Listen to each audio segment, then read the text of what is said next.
What's good, people? So welcome back to another episode of the Legacy Podcast. Now, I'm not going to bother going and saying what episode we're on because, quite frankly, I don't actually know what number we're on. All I know is that we're way over 100 episodes right now, and the main thing tonight is just going over that we actually did it. So the podcast, you guys, the platform, the community we built, it genuinely does mean a lot to me. And you guys have heard me speak about the portal for a long time now, so today we overcame a massive milestone. So we sort of just want to open with a bit of a celebration style, opening with the portal being open and being live and available to you guys. And generally with this podcast now, it's just going into some more topics, giving some more value, and generally just a bit of an update as to where we're at right now and where we actually plan to take things. Because this idea, it's not just being we create and it's there, it's an idea to create momentum, to unlock new potential. Unlock potential for me, it'd be a marker, but also where we grow, you guys grow as well. So it's unlocking new potential for you guys. So I'll let it give you a bit of an update and an intro, but by now you guys know who the Don is, so I'll let you take it away. So back in town this weekend, we have basically, as Josh was saying, have finalised the last bits of the progress portal. Everything has come together amazingly. I've got to give credit to this guy. Yeah. I mean, the way the website is set up, the way the user face is designed, genuinely, I was telling him today, I don't even think I'm gonna use sort of Instagram and Twitter after this. Obviously I've got certain business interests on there, but genuinely the way the accessibility is designed, the way the user face is, the resources, forums, guides, etc., the real community that we've already begun building as of today. I mean, how many members do we get on sign up? Bro, we must be Close pushing to 40. Yeah, 40 plus. I think we're about to smash 40 in a few hours, get close to that 50 range on day one, which is... Not to mention the traffic, numbers have been up by I know obviously it's not a legitimate number, but traffic's come from minimal to the percentages coming up. We're at over 500% of site visitors, unique visitors actually converting to members. So the energy's there and the concept is there, but we have the data to literally back it up. This is not fucking about whatsoever. Not fucking about. And again, there's so much in there for you guys to benefit from and to learn from and to apply to your own lives, covering a range of topics. I mean, mindset, physique, nutrition, business, finances. I mean, there's so much in there that it just excites me, honestly. I cannot wait to see where everyone who's already joined on day one and who will continue to join is in a year or so, because I think, like we alluded to before, obviously we weren't born this way. We weren't living our lives the way we are living them currently through the entirety of them, right? We had to build ourselves up, we had to work on ourselves a lot, we had to go through a lot of pain, hardships, sacrifice, failure, and we still do to some extent, almost on a daily basis, always learning, always living. But you can learn from all of our mistakes. Our combined, how many years have we, about 44 combined years? Yeah, or 45? Yeah, 45 combined years of experience, not to mention Macca's, that's another almost 65, 66 years of experience combined from guys who have been, on this self-improvement wave for years and years, all packed into one, great resource for you guys to use and to learn from yourself. So again, not to waffle on too much, but I'm just very, very excited to see how it actually benefits you guys and, to see the life-changing transformations that you guys will get, whether that's, again, in the gym area, whether that's financial, whether that's from the freelance course, whether that's from, there's so much mindset. I mean, I really can't wait to see the results you guys get. I think it's important as well, we haven't just developed, it's not just a member site, it's not just something that you've seen before or been a part of, it's not just a Netflix, it's a community where you don't have to conform to society's standards. You don't have to. I spent a lot of my years, and we literally had a conversation this morning, generally down the female route and sort of chasing validation, and the guy that we felt that we had to become. It was always doing what we felt was right rather than truthful to who we are as individuals. So this platform, it's not just you sign up and you're in. It's you sign up and you've got knowledge, you've got people around you, you've got a brotherhood. Of course, obviously, I create this thing and I've got Ibi and Macca as sort of like my right hand men, but it's a community. We're all on the same wavelength. Obviously we've made mistakes, but I'm still a student of life. I'm still a child in the grand scheme of things. So I want you to understand that there's not really a hierarchical process inside of this portal. It's if I go out tomorrow and read a chapter of a book and I learn something, I'm on a video and I'm giving it to you guys. If I make a mistake and someone reprimands that mistake and gives me insightful knowledge, I'm straight in the portal and I'm giving it to you guys. I specific, like I've toyed about with the ideas of like member sites and stuff like that before, and I sort of rebranded, repackaged, and generally just created an entirely new direction. I brought on Ibi and Maka because when you're developing your comrades, you're very, very, not even a circle, like I'm talking like a fucking triangle of cunts that you can take over a country with. I had to vet these guys out like very, very closely, and where I as a person lack in certain areas, Ibi's there to back me back up. Where I lack in other areas, Maka's there to back me back up. I mean, obviously Maka's not here in person because he's probably out taking heads off for a living. Like the guy's making fucking, he's doing he's doing movements in the boxing scene. So it's where you've got access to me, you've got access to other individuals as well. And even aside from Ibi and Maka, there's the forum where other people are going to be coming in. There's the videos where people can be engaging. You can ask questions. So you're not just inside of a portal now, you're inside of a community where there's no standards, there's no you need to be doing this. It's who are you? Who do you want to become? Who do you feel like you've always been, and the things that you've wanted to say and wanted to feel, but you feel like it's not correct, or you feel like someone's going to say something to you.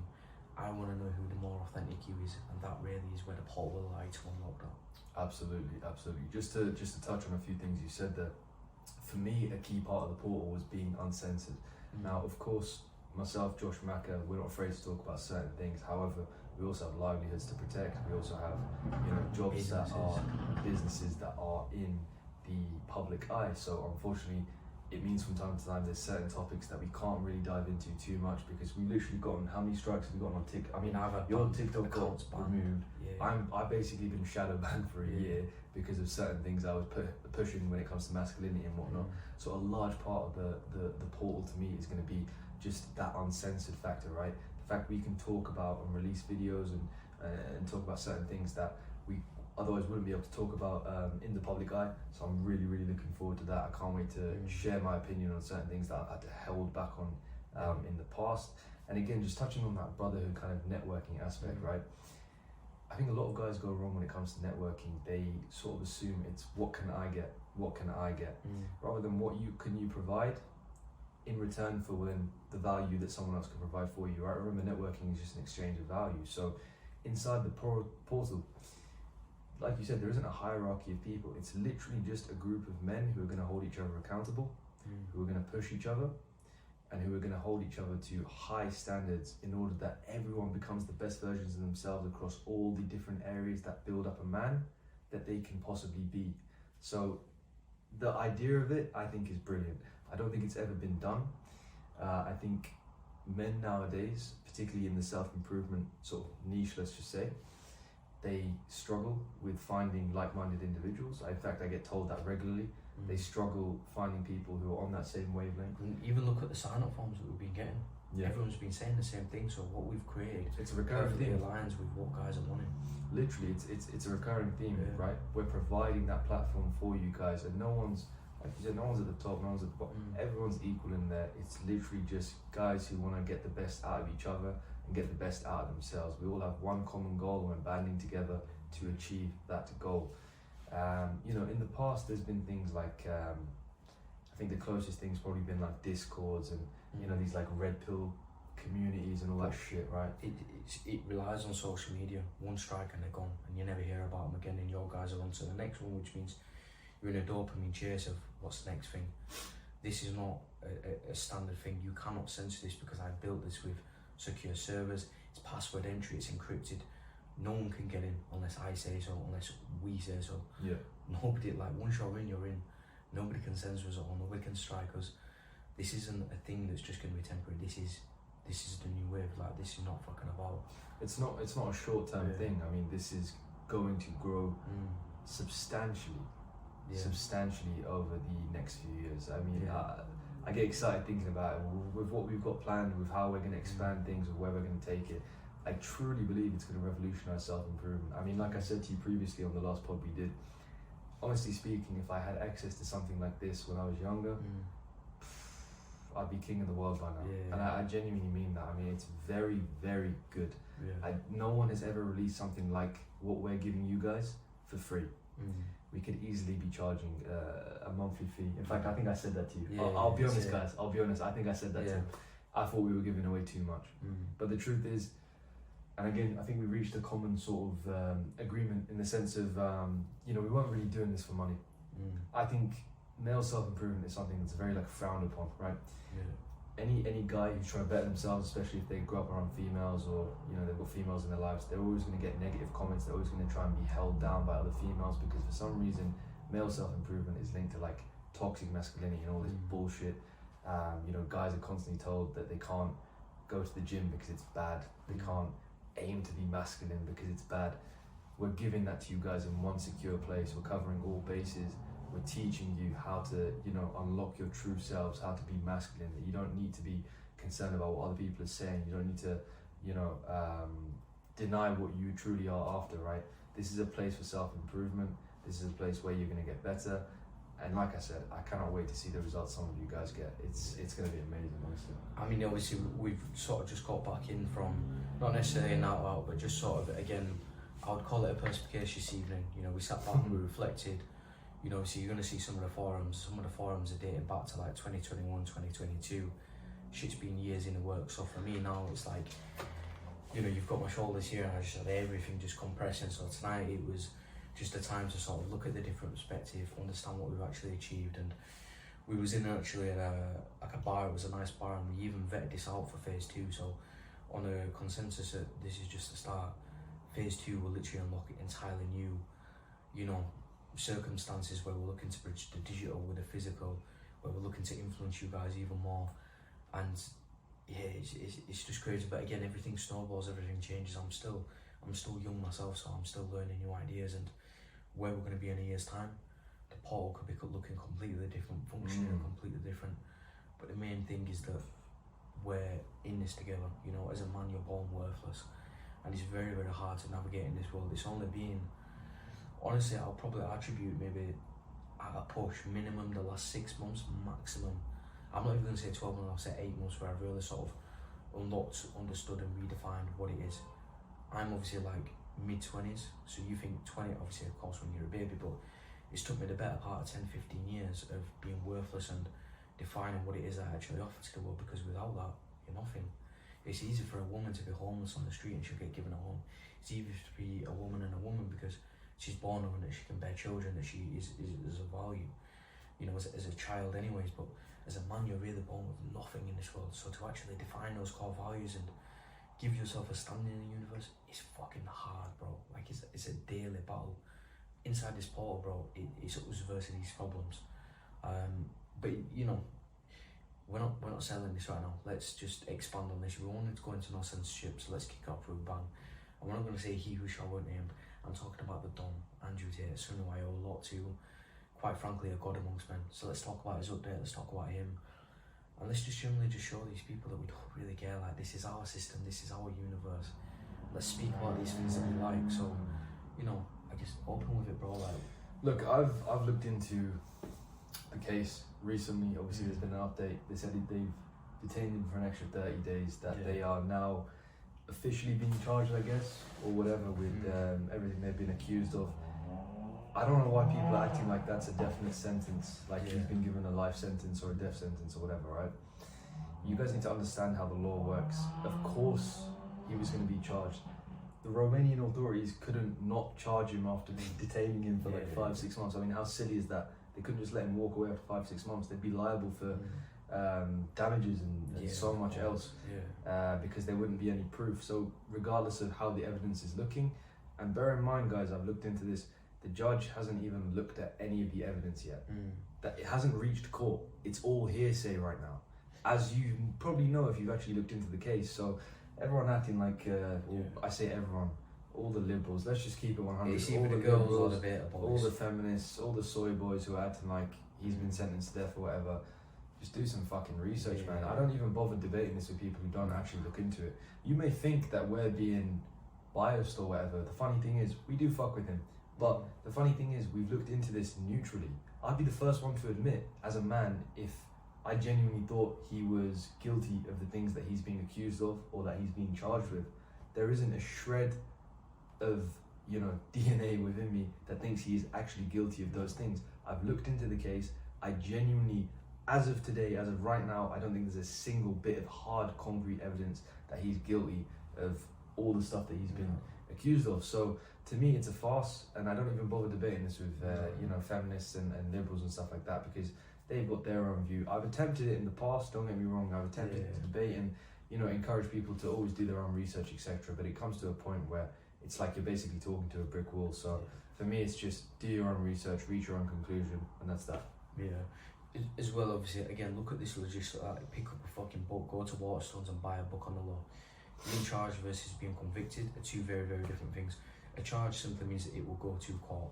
That's it. And even when it goes to court, it's still got to be rolled over by a jury, by the judge. There's got to be evidence, there's procedures in place. I don't know enough about the law to go into the actual processes of that, but generally if you are charged, it simply just means that it will go to court. It just means it's being expanded upon. But they're too far down the road to just throw this away. You've got to understand now that, and again, I'll open this with, this isn't almost like a worship podcast. I want you to go into the laws of physics here. Energy can't be destroyed, cannot be killed. It is simply merely transferred. It cannot be, energy is energy. It will just simply flow, and it will just go from different entities to entities. Even if Andrew Tate gets locked down and stuff like that, what he stands for is so much bigger than him as an individual. We all know that the world works, the way that the guys up top run things. You're on a free strike process. I will be wholeheartedly surprised if Andrew Tate is still alive by the end of this year, if not next year. Yeah, unfortunately, I agree. That's unfortunate. But with that being said, his purpose and his vision has impacted so many millions of lives now. Millions. That whether he's here or not, his vision and his values will still live on. Like, because of him now, I've been able to understand who I am. I've been able to lift that sheath off and think, you know what, I'm Josh Clark and I don't care what anybody else says. So his purpose is more than enough to carry on. He's built a legacy. That's what he's done. He's built a legacy. Question for you: would you say that's what you've taken from everything he's ever put out? Would you say that's what's impacted you the most? Just that the thing to be your true self, almost. Yeah, literally. So that is it. But I want to explain it in the most authentic and truthful way. This is just me saying how it is. When I think of Andrew Tate, yeah, it's literally like someone that's came to me. And you got to remember, I grew up without a dad. I never had any sort of like older male role models or anything like that. So I've always had to be my own dad, teach myself how to shave, tie my own tie, talk to my first girl, and stuff. So all of stuff like that. I grew up in life wanting someone to just sort of just teach me those little ways and stuff like that. I'm sure a lot of you guys will resonate with that. When I sort of look at Andrew Tate and the way that he's impacted me and sort of encouraged me, it's like someone's just came around, just generally put like a simple hand on my shoulder and said, Josh, it's okay to be you. And for me going through the things that I've been through, that means so much. Like it genuinely means so much. So for me to feel like in this world now that I can be me, say what I feel is to be true, my head's hitting the pillow at night, and like, you know what, I know that I'm growing at a rate, things are picking up fast, but I'm being authentic to myself. I'm not going to look in the mirror and think, what version do I have to be today to get that girl to be correct? And that to me means a lot. And you can't kill that either. That's why the progress portal is so important to me. I see it on a daily basis. I mean, I think we talked about it earlier. Certain guys who talk about, for lack of a better term, not being simps, being on their purpose, they're hustlers, they're grinders, they value money, whatever, and then they throw all of that away the minute they meet a girl, or whatever, there's so many people who are just fugazis because of the way the world is set up now. I'm telling you boys right now, I don't give a shit how much certain things are pushed in our face. And you guys know what I'm talking about. I don't even need to get too specific. I don't give a shit how much certain things are pushed in our faces. I will never change the way I am. I will always stand true to my beliefs and my values and what is at the core of me. And I think Tate's done a fantastic job, like you said, at just invigorating that spark within people and just reminding them that it is okay to be yourself. You don't need to conform to society. You don't need to conform to what the higher ups are pushing on us. I think to kind of add on to what you were saying, with me, I believe the biggest thing I've probably taken from his teachings is work ethic. I think work ethic in terms of after consuming his content, really the thing that kind of took me to the next level was just I became a lot more disciplined, I became a lot more driven, focused, and I went from probably putting about 80% of my energy into work to like 110% after watching him. I've become relentless in my pursuit of my purpose, and that is thanks to him. I cannot believe there's certain people out there who actually believe, you know, he is a negative influence, that he's promoting some kind of, I mean, what bullshit do they say, that he's toxic masculinity and all these other fucking buzzwords, sexist, whatever, all that stuff, right? For literally promoting things that men can benefit from and men should be doing as men. It is within our masculine selves to be hitting the gym, to be working hard, to be protecting, providing for women, you know, to be God-fearing, to, you know, want to build up your value and become the best possible version that you can be, so that you can benefit yourself, your family, and society. I mean, in what world are those negative things? Well, the world we live in, where certain genders are being pushed and certain people don't want men to be at that level. And again, I don't want to get too sort of historical with it, but if you look at every major civilization and every major functioning society in the course of history, respectfully, women aren't really, you know, a danger to those in power. It's always been men. Men have been the fighting gender. Men have been the ones to overthrow cities, overthrow thrones, to fight in wars, etc. So if you can weaken men, if you can convince them that it is good to be painting your nails, to be wearing dresses, to be, you know, exuberating all this feminine energy and, you know, straying away from what actually makes you masculine at your core, then of course people who want you in a almost subdued position, people who want you compliant and willing to conform to what they want from you, which I believe to be worker bees, I honestly do. I know there's a lot of theories about this, and again, I don't want to get too into it. I just believe it's very simple. I think people at the top want us compliant so that we just follow whatever they say. It goes back to money, which is ultimately what the world works on, or runs on, sorry, I should say. So, you know, it doesn't take a rocket scientist to kind of work out what's really going on.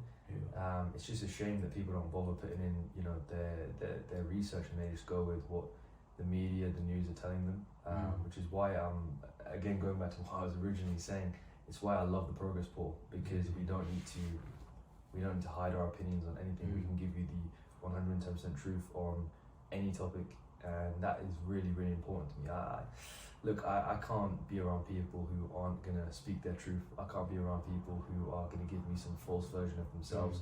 It really annoys me. I see it so much. I don't have a single person in my inner circle, in my brotherhood, in my various businesses, who basically fits that profile, because how can I trust them? I'd rather get in a heated discussion with someone within my circle and watch them fight their corner than opposed to them to conform and sort of like almost like submit to what I'm saying, because it shows a lack of authenticity in what they actually believe. So if that's such a minority situation, just a simple matter of opinions, imagine when shit hits a fan. Imagine when the progress bottle comes under attack, or someone fucking comes through the door with a strap. Am I really gonna trust my bro right here, or the person in the situation who's succumbing to what I'm saying? Of course not. I'm gonna be like, look, bro, I need you in my corner, and if you can't even back your own word, how are you gonna back it in real life when shit hits a fan? And unfortunately, people have been conditioned to think that way, and it genuinely, like, it kills me. It actually kills me, man. It hurts, because I know, because I was raised that way. Like you said, you know, my dad's in my life, but you know, he's foreign. Him and my mum split up when I was young, so I haven't really had him regularly in my life. I'd see him, you know, throughout the year on a couple of occasions, etc.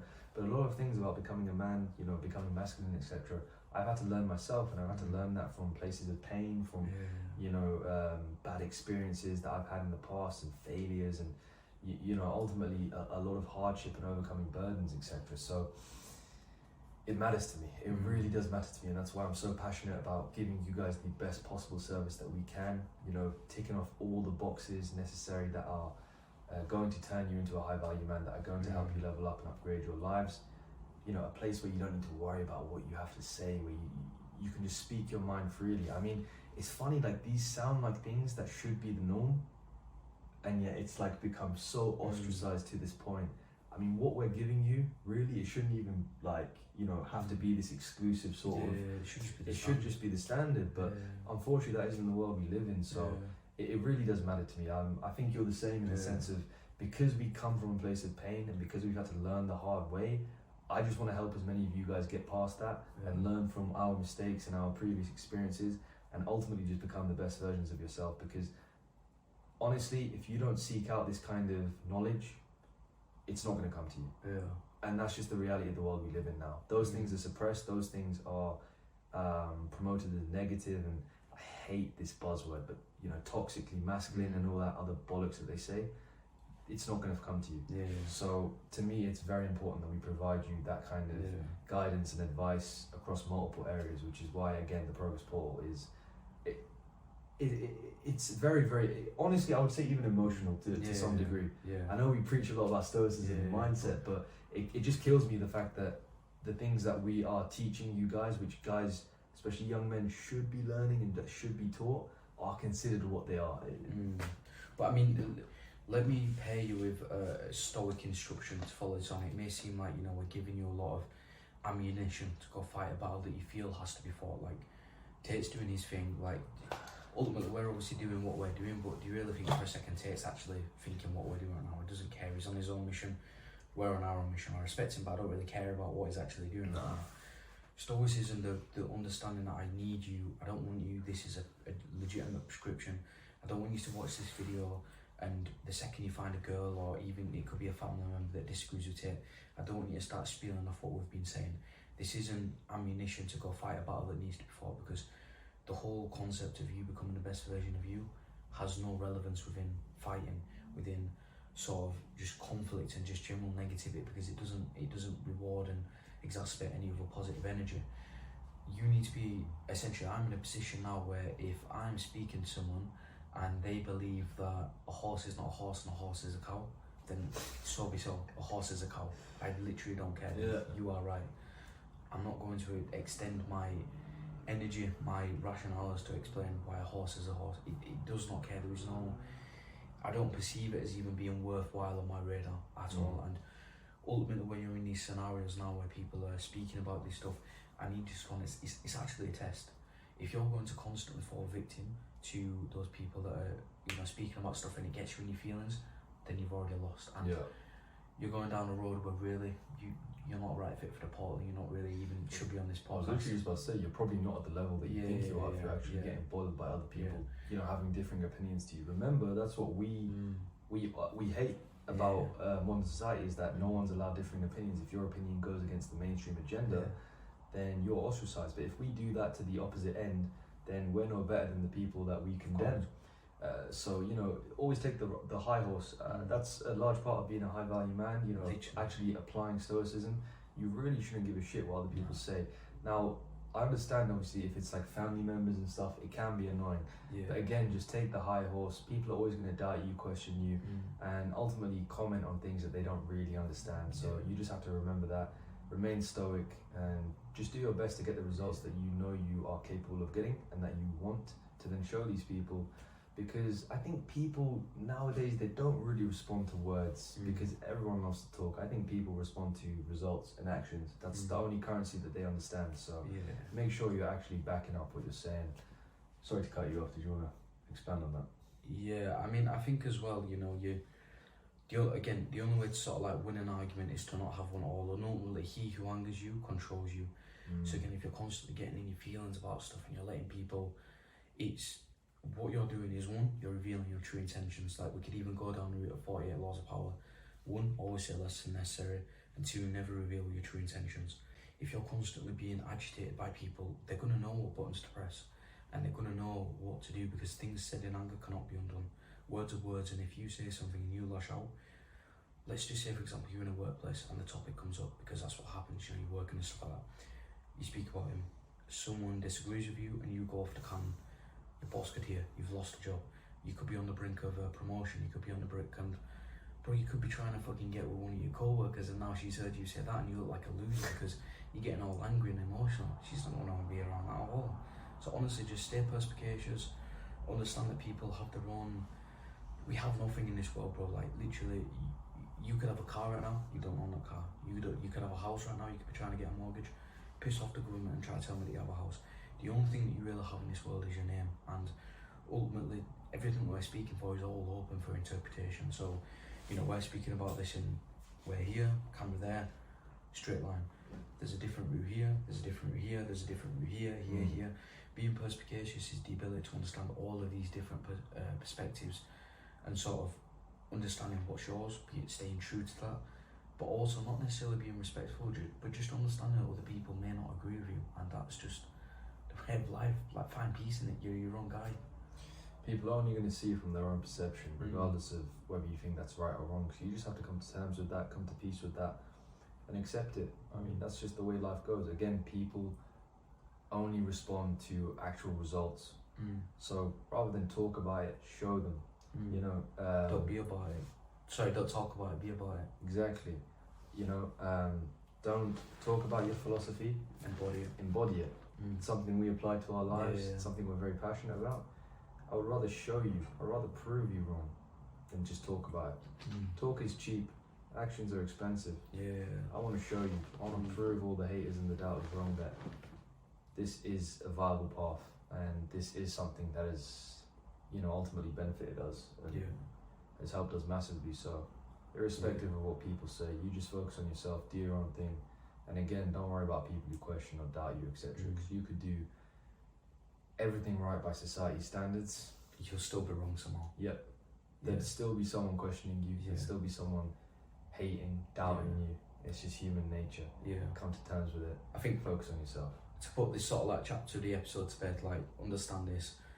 Some days people are gonna love you, some days people are gonna hate you, but as long as £50 is £50, please go secure that bank. Like, do not stop for no one and be relentless in that. But honestly, let's just, that's that one now. Let's just almost go into the next one. I guess obviously what do we sort of have planned? Where you so we had a conversation earlier. I wanted to ask you, how like informed are you on the whole sort of red pill? What's your thoughts on red pill? Do you know enough to comment?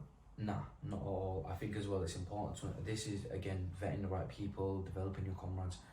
Red pill, blue pill, it's not really something that I'm very understanding of, so by all means there could be some of you that know about it, you could comment on it, but explain it, expand on it. So I suppose red pill is, and again, just to clarify for you as well as the audience, right? Red pill, I think there's two types of red pill. Red pill as in, you know, the Matrix red pill, you know, you see the truth of the world, you see who's really running it, the agendas, etc. That kind of individual. And then there's red pill when it comes to women and relationships, or so they claim. The reason I'm bringing this up is it's very interesting, first of all, that you say you aren't aware of it, because I bet there's a lot of people out there who would see the kind of content that we're pushing, that we're advising guys on, that we are helping. They'd label it as red pill and toxic masculine. And all these other buzzwords that they love to use, when in reality they're two very different things. And I know I speak for Josh when I say this, even though he doesn't really know what red pill is, when I disagree with a lot of the teachings, which is why I wanted to bring it up. I see a lot of young guys falling into the trap of, they call it red pill rage, which is basically, they blame women for everything. Women are hoes. So like women are at the sort of heart of their own incel. And you know, again, to play devil's advocate, the only good thing after, I consumed a lot of red pill content when I was about 16, 17. The only good thing I think they've ever pushed is this idea of building up your value and being on your purpose, which are two things that we stand for, absolutely. But when it comes to women, I see so many guys asking me, you know, whether that's in Discord, comments, DMs, whatever, you know, about women, and sort of talking about this whole red pill concept, and you know, being toxic on purpose and being negative, and you know, treating women like shit and all this stuff. I just want to come out and basically say that, look, I think the majority of red pill teachings are just simply incorrect. And you can't claim you're a high value man, you can't claim you stand for something greater, and you can't claim that you want to see society, you know, get back to what it was at the core of its strongest points, if you sort of support that kind of behaviour and whatnot. So I think as well, like, whilst you're, before you sort of continue to expand on this, my understanding of red pill is obviously unclear, but what we begin to find as well, like I let you read some of my journal today, I spent a lot of time on my head, because I never had anyone around me that sort of understood me or anything like that. I would always have all these thoughts in my head, and I struggle to put my thoughts into words because I don't speak to anyone about these things. And it's not necessarily bottling them up, it's just never had anyone to understand and be on my wavelength. So when he says red pill, and when we're speaking about red pill, I may embody certain red pill qualities. I'm not aware of what the terminology is, and I'm very anti-terms. I don't like labels, I don't like terms, because some people, what happens is, understand me as a person as well, like I'm a worker, bro, like and again, this is I credit this a lot to Luke Bellman. I initially, like, we're talking like only a couple of months ago, you asked me who I am. I'm like, bro, I'm a hustler that wants to take over the world. But honestly, I'm trying to be a hustler that's transitioning to a boss, and two different mindsets now. And the reason why I don't like labels is because the amount of energy that people put into labels, like this whole concept of like toxic masculinity, even like red pill, you have low value men that are trying to create this label that they need to sort of like give a uniform to themselves. The energy that you could have put into creating this fucking gay ass label could have literally just been spent in you opening up a laptop, sending emails, and actually creating that idea that you wanted to do, and being and embodying that life that you want to be, instead of having to create a label so that you can conform with other people to continue to validate your subpar behaviour. So I'm all for, look, if my behaviours make me a certain type of guy, and I believe that to be true, then fair enough, but I ain't got time for labels, bro. I've got calls to be making, money to make, I've got networks to create. I ain't got time for it, bro. But by all means, if I can find, there's, again, obviously I've been reading into the Quran because I believe there's a lot of stuff in the world that I don't have the answer to, and science can't necessarily answer that. Again, I'm using the Quran to gain a different perspective on that. So if my behaviours succumb to a certain label or time, then so be it. I'm red pill, I'm blue pill, I'm fucking rainbow pill if any. Well, I'm not. No, I am not rainbow pill. I'll be purple pill. I'm not real. I'm not real. We'll edit that out. We'll keep it. But honestly, I said that wrong. I meant to understand that. Look, whatever my behaviours may be, if it lines up to something, then so be it. If not, then I don't really care. But back to red pill. Can't believe you dropped that during Pride Month as well. It's good. Right, Those guys. like you said, there isn't anything inherently bad or good about certain values. Like you said, you actually, I've looked into this, you actually do embody certain red pill traits or values or whatever, but only the positive ones, funny enough. That's the ones that, you know, being in your purpose, building up your value, etc. Right? I think for the most part, the reason we're even talking about this is I just see a lot of guys falling into that trap of they're young, they can't get girls, they haven't really bothered working on themselves. They kind of turn to self-improvement and they get strayed away, and which is where red pill comes in. They sort of go into red pill, they start hating on women, they start basically acting like incels, blaming women for every shortcoming they've ever had when they've never even tried to build up themselves, when they've never tried to work on themselves. I just think you guys have your priorities all wrong, and I think it's very important to address this. Fuck the women, forget about them when you're young. You can do whatever. I'm not going to sit here and condemn you. You can do whatever you want when it comes to your 30s. If you want to chase women, if you want to party, if you want to have multiple wives, if you want to do this, that, the other, you want to settle down. I don't give a fuck. I'm telling you right now, in your 20s, you build up your value. You focus on yourself. You build that brotherhood. You build up your network. You get your businesses in check. You work on your physical health. You prioritize your nutrition. You work on your spirituality. You explore philosophy. You become the best possible version of yourself that you can be, so that you can dominate life in your 30s and onwards. Forget the women. If that's what you want, I'm telling you now, you work on yourself, you put all that time and effort into yourself, they're going to come eventually. But that should not be your priority. That should not be your calling. That should not be the reason that you want to get into self-improvement.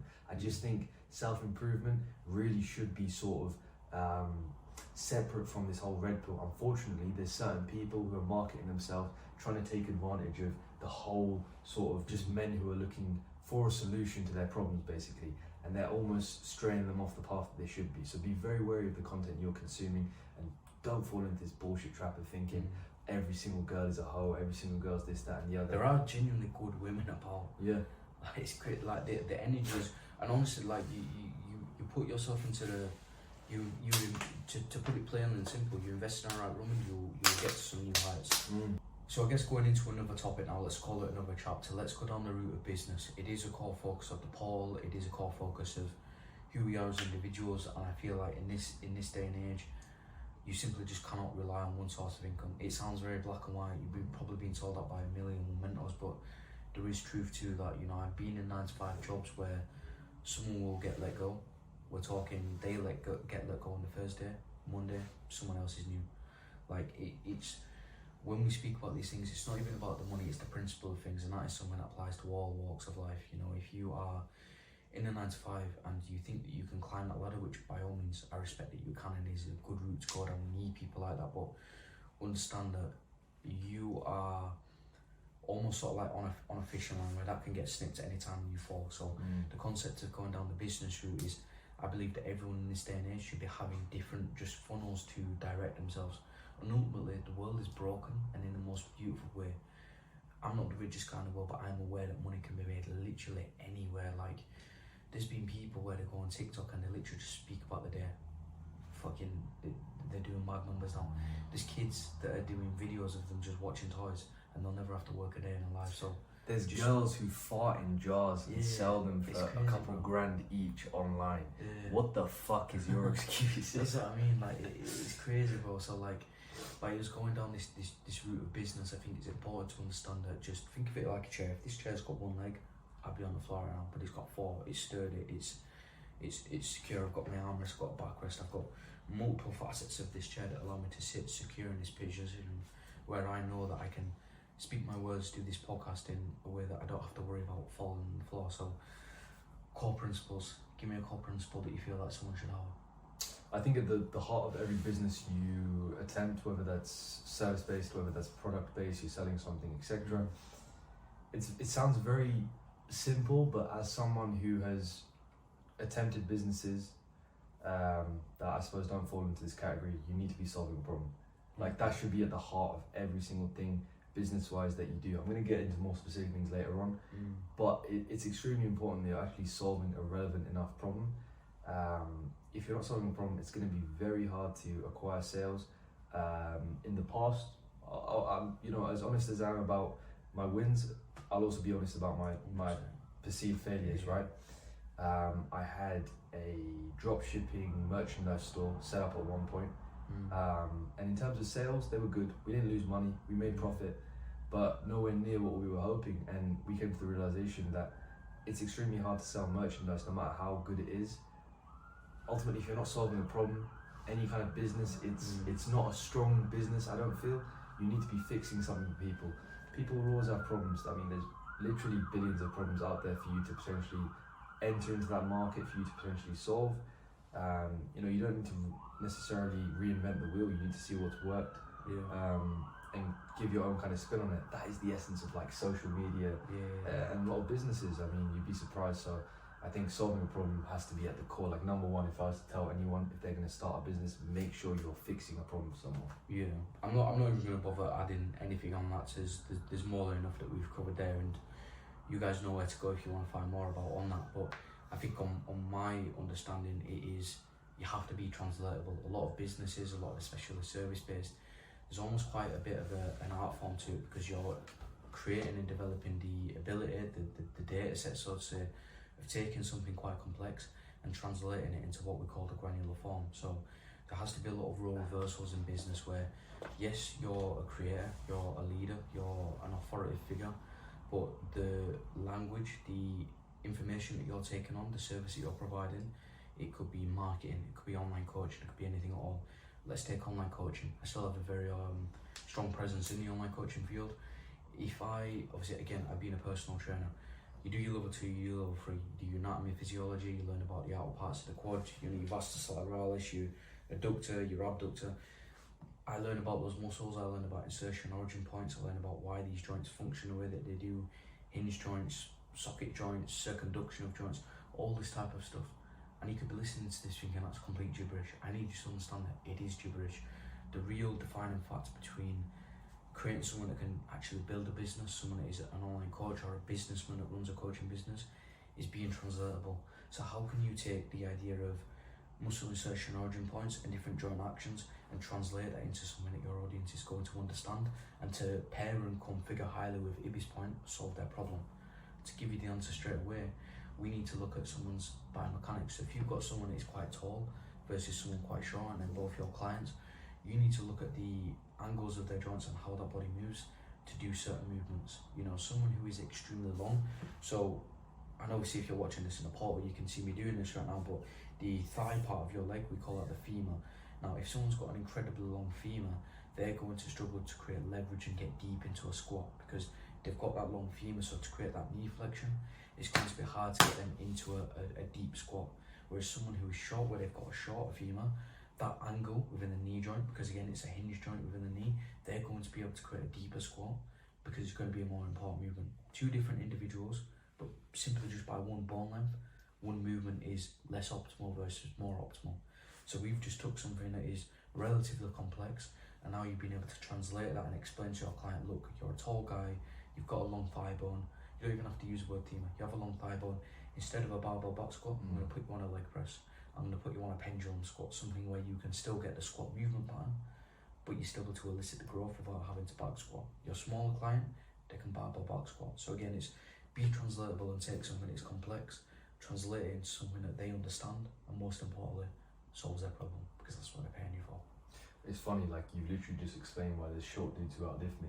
Yeah, like of course. It's literally that. Leverage. It's not the strength, it's just the fact that they're like hobbits compared to me, and obviously I can't lift as much as my thigh bones allow me to, or you know what, my messed up knees. But no, all jokes aside, that reminds me actually of something you told me, which is that a lot of like, you know, fitness coaches, for example, say they're coaching, like, I think you gave me the example of like young or women who have just given birth or something, or like who have returned to, or like female orientated training, and then you have certain coaches who are like getting into like peak weeks and stuff like that. And like carb loading and carb depletion and shit. Like she just wants to feel happy with her mom. She's just trying to lose weight. You think she gives a fuck about carb depletion? Like it has to be translatable, right? Like it's a cool thing. On the topic of business, I want to ask you about you know, that age-old kind of debate, chasing passions versus money. What's your just overall thoughts on that? I think as well, like one thing as well, like that you can, we're on what, episode 130, episode something like that. Go back to the earlier episodes, episode 1, 2, 3, episode 10. The things that I was saying then are completely different to now, and I think as a man, it's completely okay to change your opinions and not necessarily your values, but just understand and take on new data sets. You have to take on new data sets to upgrade your software and to essentially gain more XP as a man. So my answer to that question has changed over the time. Like, you know, when I was just starting out, I was passionate about coaching. I was passionate about, in fact, I'll explain myself as an individual. So obviously I grew up in care. I was extremely passionate about art when I was younger, and I came into care, I was age 5. Again, it's not really a deep thing or anything like that, but I had no education up until I was 5. I could not spell my own name whatsoever. I didn't know how to do it. I couldn't spell 2-letter words, because up until the age of 5, I had a couple of spells in nursery in there, but I had no education whatsoever. So the educational system and that sort of academic smart was not me whatsoever. I couldn't add, I couldn't do anything at all. And me being quite a emotional kid, or quite a, if I couldn't do something, I would get worked up and I would just cry. Like, I remember crying over homework time and time again. But at the same time, that very 5-year-old me, I could paint pictures of the sky so vividly. Of course, the quality was quite terrible, but I couldn't spell 2-letter words. Yeah, I could paint the sun and the sky and the clouds and the grass, and I could visualize these paintings in my head, and I would have such vivid dreams of being artistic. So again, that whole brain being left and right dominant. So again, very passionate about art, and I wanted to sort of, it transitioned to be a painter, to be a tattoo artist. But the logistics of growing up in care is that once you're 18, you're out, you're done. You need to find a situation, and you need to survive fast, because when you don't have anyone else in the world but you've got to be that guy fast. So I was a kid in an adult's world. Now, do you think if I was following my passions, let it be known I was shit at art, by the way. I was passionate about it, but that doesn't necessarily mean I was good. So I just turned 18, I wanted to be a tattoo artist, and those that understand the tattoo game, if you have tattoos, you don't just go into a tattoo job. You have to be an apprentice, you got to do free work, you got to eat your shit before you eat your cake. If I had bills to pay, if I was 18 and I needed a roof over my head yesterday, would me following my passions have created that stability? Not, I don't agree with stability, but would me following my passions have actually allowed me to survive? I'd have been broke, I'd have been homeless, and the people that I was with would have been who you are. That's what I mean. So sometimes following your passions doesn't logistically make sense. Whereas coaching, I'm passionate about, but I could build a business around it. I didn't have to know how to actually follow a passion. So back then, yes, I was passionate about art and I was passionate about coaching, but sometimes following your passions isn't necessarily everything. You know, this has been said on countless entrepreneurial podcasts. Do you think that the guy that sells concrete really is passionate about concrete? He's not getting fucking hard-ons about concrete and falling asleep thinking about concrete. Speak for yourself. Well, maybe there's a label for everything, but you know, like this guy's just he's solving problems. He's understood a need in the market, not actually a need or a passion of his own. Solved it for other people. As a result, he's now getting to live that life. So sometimes use me as an example of my sort of story, you know. Now, of course, if I was to go back in retrospect, I've got the business and the understanding to probably make a decent living off of the outside of things, but my passions back then would not have allowed, like, my passions back then really would have put me in an early grave. And being more logistical and being more business oriented now with coaching, with marketing, I'm still very in tune with my creative side. You know, I brand everything myself. The progress portal has been built. I did the logo of it, so I'm very still in tune with those qualities. I don't believe that you can. Sometimes don't just follow your passions, because it's not always the most effective route, and that's something what people close to you are always going to tell you as well. You need to be practical about it, right? Everyone always needs money coming in, regardless of what situation you're in. You need that cash flow coming in. So in an ideal world, I'm sure we'd all love to chase our passions and make a lot of money centered around our passions, but unfortunately we don't live in an ideal world. So I think the most practical advice I would give in this particular debate is have a main job. That can be whatever, it doesn't need to be centered around your passions. Make sure you're making as much money as possible from that main job. Aim as high as you possibly can, even if it's a 9 to 5, even if it's a dreaded 9 to 5. I know a lot of guys hate, you know, use it for you, view it as a tool. It can help you. I've had 9 to 5s that teach me how to sell. Met people that are within the portal now that I respect highly, that I look forward to going to business centres. Do not diss 9 to 5s.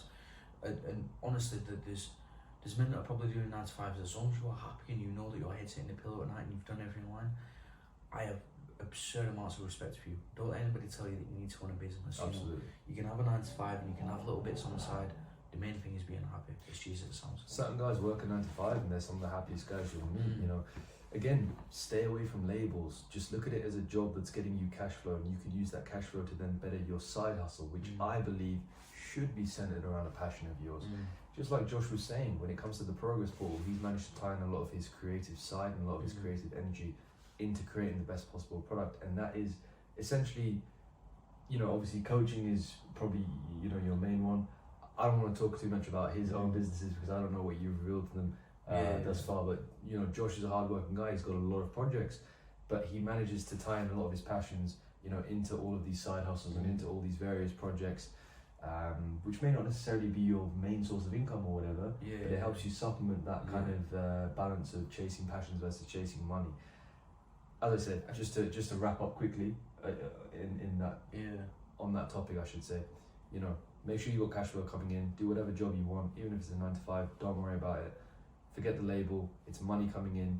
You're earning money in, you know, in exchange for your time. Use that money to then fund your side hustle, which you should be based around a passion of yours. I think that's the best way to do it. I think this literally just came to me as he was speaking. Think of a skyscraper. Try building the Burj Khalifa on a plane of water.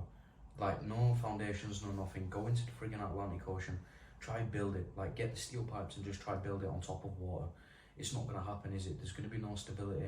And this beautiful idea of the world's tallest building, it's going to be monumental, has been built on water. There's no stability, there's no logistical structures, and you may get like 1 or 2 floors up, but it's just going to fall down because it's on water flows, there's tsunamis, there's waves, there's all sorts of stuff.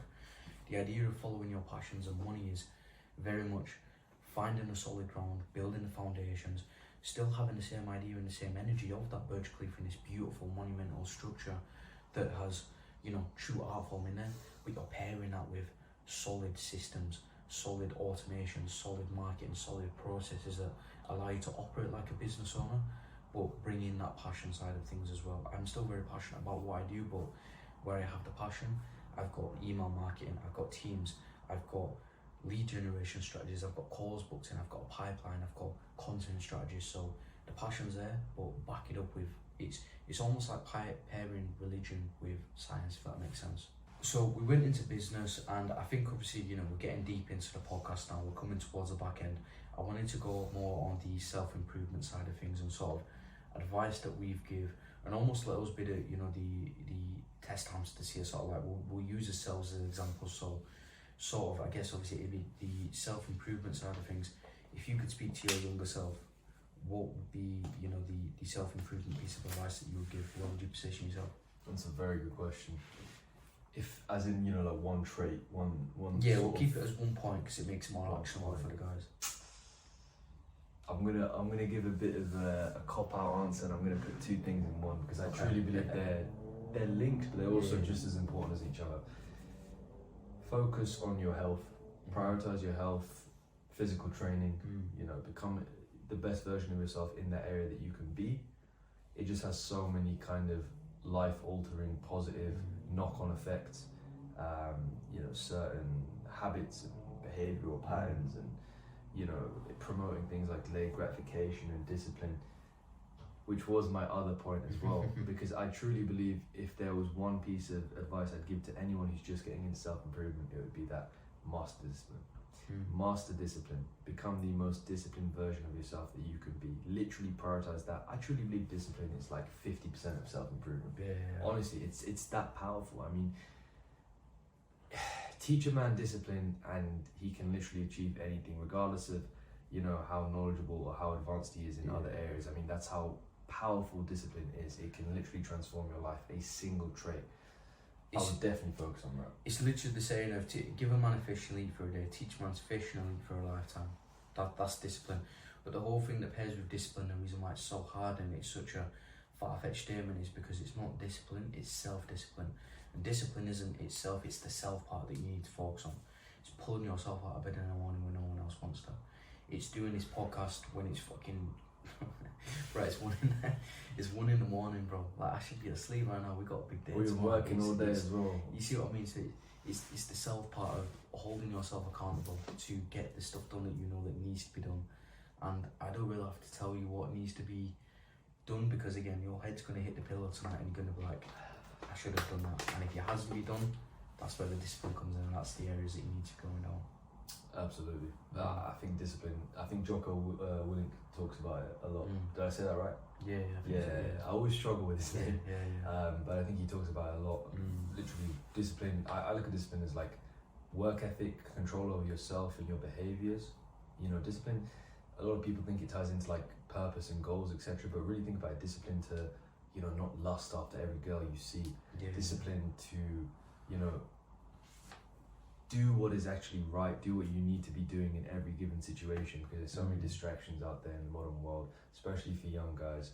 So many easy traps that you can fall prey to, that I think discipline can completely transform your life.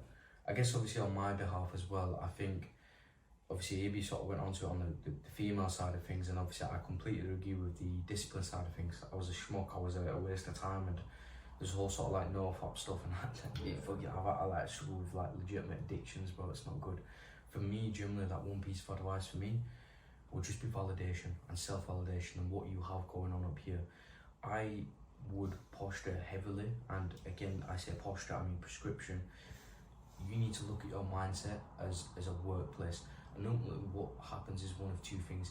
Either you can work for your mind, or you can get your mindset to work for you.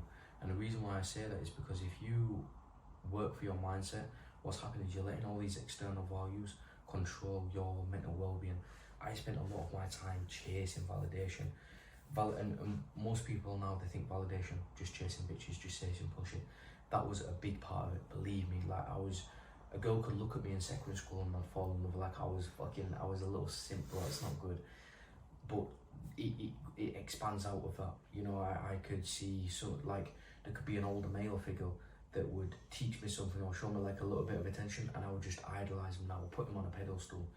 There could be like a trend that comes out and I would instantly have to buy it, you know, the grey joggers and white t-shirt, the Nike Millers, and I would buy these things and I would conform these. I had so many different identities that I needed to be validated by people. I needed to be validated in social situations. I was going out drinking, I was saying yes, like I was going out drinking, and I knew that I couldn't handle spirits, but because someone offered me a shot and they said, Josh, take this shot to be cool or something like that, I would take the shot. I would be paralytic. I would something as simple as even on the online coaching side of things, online coaches would say deadlifts are bad for you. I would then say deadlifts are bad for you, when I have a fucking turtle shell of a back because I deadlift. So I would constantly have these different identities because I just wanted to fit in. And we can break this down as many as you want, and we can look into the labels, but you guys should know by now, labels are for pussies, bro. Like, the amount of times you could spend trying to label me, come make some calls and go make some money. I don't care how you want to label me. The idea here is that you need to validate yourself first. You need to understand who you are. And ultimately, if you don't tell the world who you are, the world's going to do it for you. Ultimately, I guess to sort of humorise my point, what I'm trying to say is I'm sure a lot of you will have seen American Dad, is it? American Dad, that TV show? Or American Dad or Family Guy? American Dad. That's the name of the TV show, isn't it? Yeah. There's an alien guy on there, Roger. Yes. So you know Roger has tons of different identities. I was a Roger, bro. Like that was me. I was constantly in different outfits. I was in these many different personas, and if I was out in a club, I would apply that persona. If I was out around the guys, I would apply the persona of pull girls, pull girls, pull girls. If I was around a persona of girls, I would just say whatever I needed to do to get them to smile. And these things can be good because obviously you learn behavioural patterns, but it gets exhausting. As you grow as a person, you're going to generate attention because you're breaking out of that norm. People are going to understand you. So if you're not authentic to yourself, you're going to struggle maintaining these different facades. And trust me, it hit me hard, it crumbled down. So ultimately, basically what we've done, you read my journal, I've killed my old self. This happened years ago, but I've constantly killed versions of myself that I don't like. I've just gone into new chapters. I validate myself now. You can put me in prison, put guns in my head. I'm not changing on what I think to be true because these values are who I am. It's what I believe, and people will respect you more even if they don't disagree with you than if you consistently change and do what I did and be a simp and be a craver for attention and social validation. Legit, like I could get into a debate with someone who has literally the polar opposite view on something that's very, very important to me.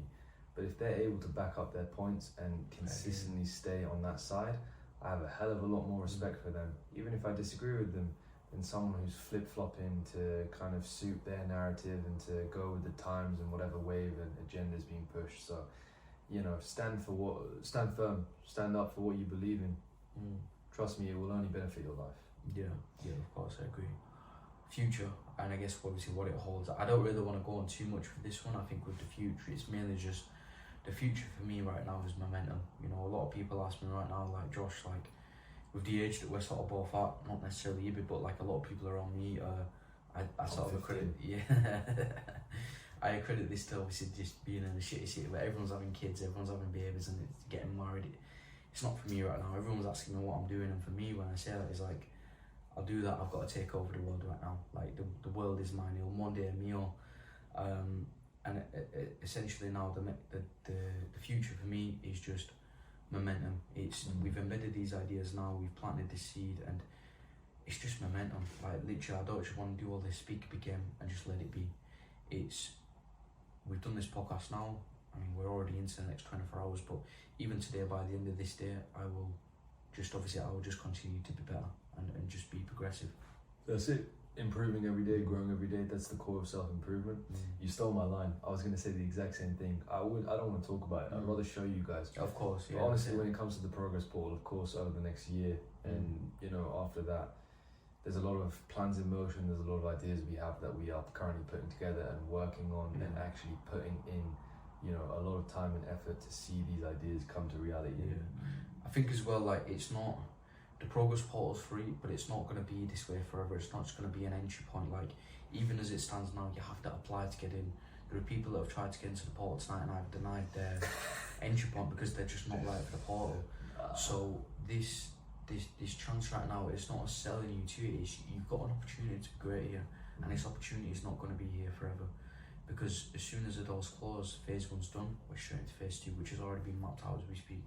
So ultimately now, it's learn to seize opportunities. Like if something's there, bro, just fucking go get it. Like it's yours for the taking. Even on the video I said go get what's yours.